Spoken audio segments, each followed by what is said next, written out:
I was saying to my share that in typical sort of Bolognese style, this is all just kind of the beginning of this phrase, in that it often would come if we were to sort of play from there on. So we have this beginning part, he's making that thrust to me, thrust. When I come here, I wouldn't make a true attack here. I would make a feint. Okay, and so this would be kind of the beginning, and I'm of course trying to draw him to parry here, but this is a feint as well. Right, so this is where we would go. It would be kind of, it's one provocation into a feint, into another feint, and then into the real strike. How much does the Persian system work conceptually like that? Absolutely. The same thing. Yeah. Just like change them the powerful strike. Right, so there's an expectation too that we're going to go through several sword actions before the true strike is coming. Okay. So that's interesting. So it's useful to think that, I think, in a lot of the stuff that we're kind of touching on now is how do we start the fight, right? So I'm not really thinking when I start to extend this thrust that I know can go here.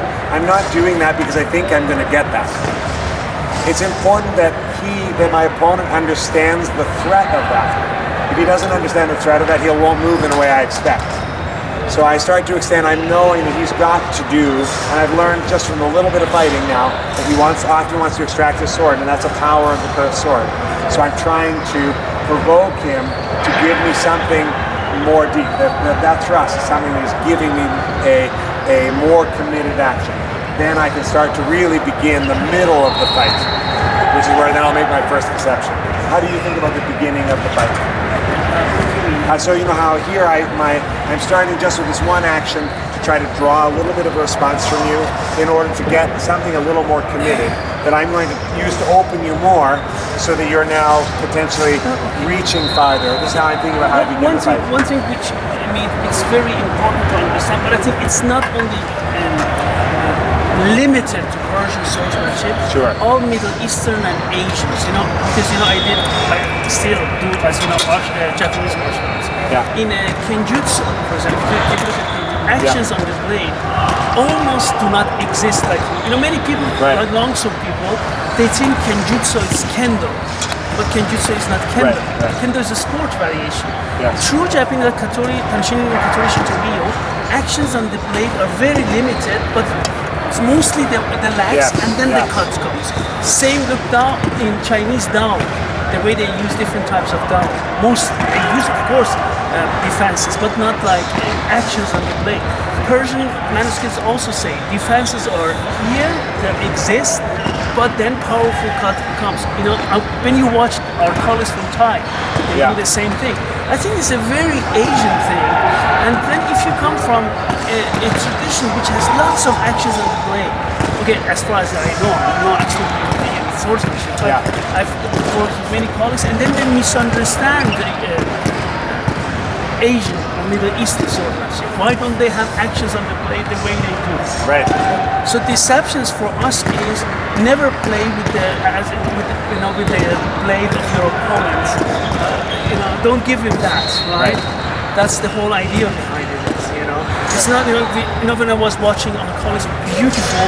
When I was in Spain, they did what they did with swords, actions on the blade. This doesn't exist like that. Right. In tradition. That's interesting.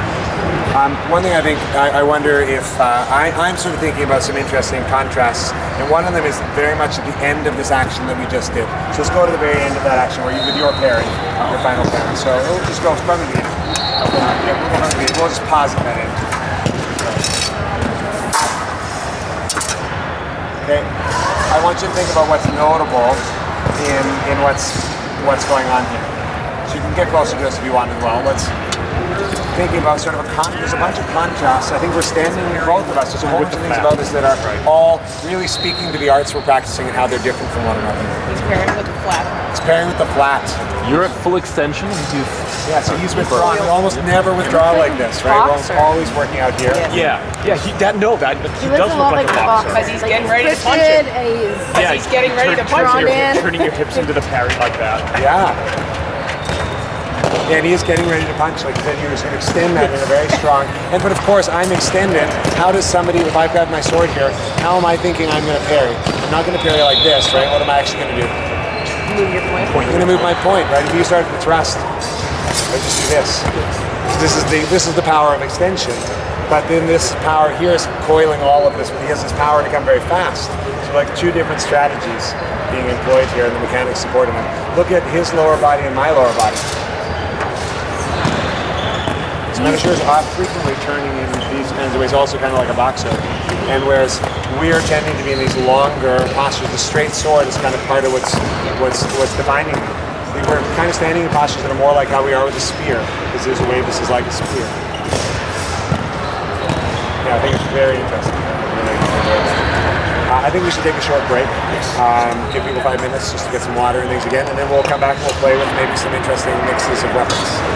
This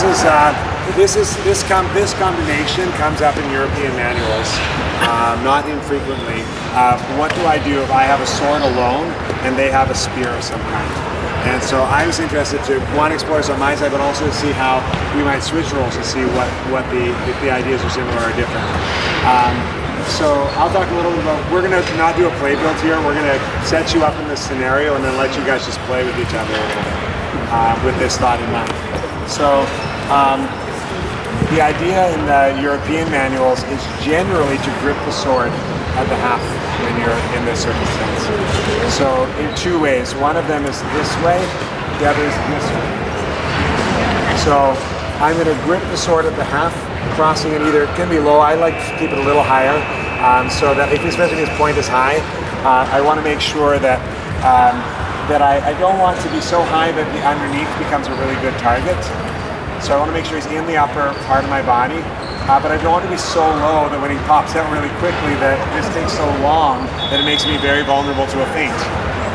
Okay, so I want to be in this territory here. Okay, I'm still keeping my right leg forward and my weapon extended, and I'm waiting for him to commit to something. So if he commits, I'm going to come in, pull him down, and I'm going to seek to work the point here, or of course, even if he's defending himself, then I'm going to using the weapon to strike. And so the strategy you're going to try to employ is, so from this posture, I'm trying to keep, if he does go to my leg, my goal, I would generally just try to pull the leg away and then enter, and I might even point down enter. Okay, so again here, he's making this. No, you can do attack. Let's do upper body is what I want you to think about. Here I'm crossing, point over, and then seeking to thrust. And then if he, brings his buckler in or whatever, do that. Great. Pablos also shows something like this, and he actually stands there with the feet together or square like this. So he's got this everything withdrawn. I don't know what attempt to lift, press.